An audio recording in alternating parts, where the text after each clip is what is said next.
Joining us now is Nelson Balido, chairman of the Border Commerce and Security Council, which works for trade and security on both sides of the southern border. Nelson, thank you for being here. The priority, he says, Homan, is targeting the worst of the worst. So what would that look like? Let's say to round up migrants who have committed crimes in the United States or they pose a threat.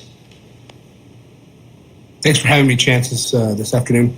Well, sure. So it has to have a scaled approach, right? It's the ones that have committed the most heinous crimes. So if you're in jail, if you get caught in a criminal activity, those are the ones that are going to be going first. And certainly there's other 2 million that are already slated for deportation that are also lost in America. So you got to get the bad actors out first. You either put them in jail or you get them out first. Second, you start looking at, well, what about everyone else that didn't show up in court after they said that they had credible fear, and all of a sudden 89% of them don't show up in court? What do you do with those? Because now they're lost in America too. They no longer have visas. They don't have a way to work and so forth.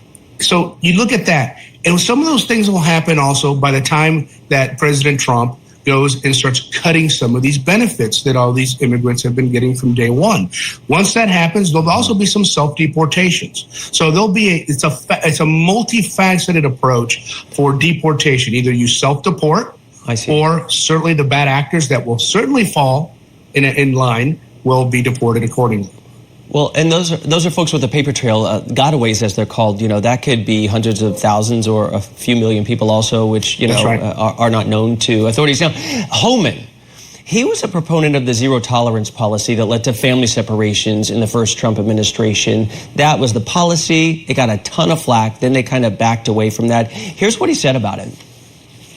Zero tolerance was interpreted as the policy that separated children from their If I get arrested for DUI and I have a young child in the car, I'm going to be separated. When I was a police officer in New York and I arrested a father for domestic violence, I separated that father from his family. Mr. Homan, with all due respect, legal asylees are not charged with any crime. When you're into the country illegally, it's violation 8 United States Code 1325. Seeking asylum is legal. If you want to seek asylum and go through the port of entry, do it the legal way. So Nelson, over the weekend, Homan again suggested that families could be deported or they could be separated. You know, basically, if you're here illegally and you have kids here, you can take your kids with you as you leave. Do you think the Trump administration will back down this time? I don't think so. I think it was a resounding call by the American public, and this was campaigned on, right? It's not that some snafu at the end of a race and now I win and I'm going to change the rules. No, this was campaigned on. The people voted for this. So at this point, just like Tom Homan says, which he's absolutely qualified for this particular position, is, you know, just the same as if he's arrested or commits a felony or anything like that, any of us would be separated from our child if our child happens to be with us. It goes the same way. So what happens in this case is that we're not going to separate families. We're just going to send everybody south or wherever they came from. Everyone goes together. There's no separation. And that's how you solve that issue.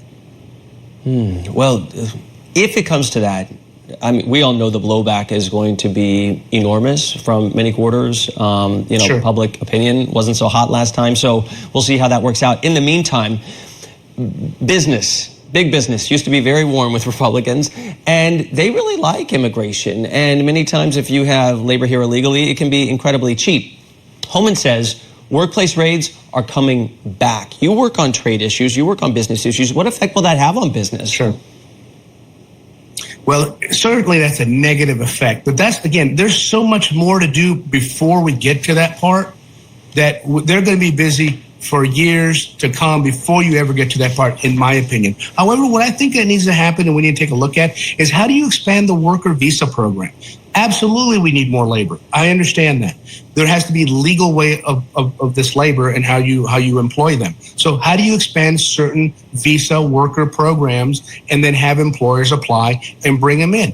The other thing that's very important, and I know we've talked about this on the program before, is remittances back to home country.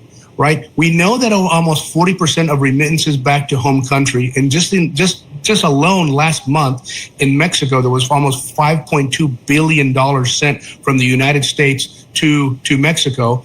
Those are things that you look at. If if I don't have to house you or feed you or transport you or secure you or educate you, there's no incentive for these countries to stop the immigration leaving their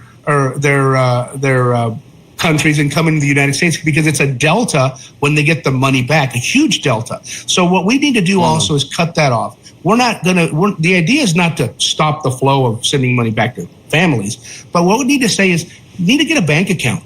Have a bank account in place so that, we know how much you're sending, or we're not going to restrict that, but you need a bank account, knowing that illegal aliens that are here illegally cannot send money back through a bank account. It don't have a bank account. You eliminate cash deals at the counter that are funding fentanyl, human trafficking, and otherwise. That needs to happen. That'll also cause a partial self-deportation.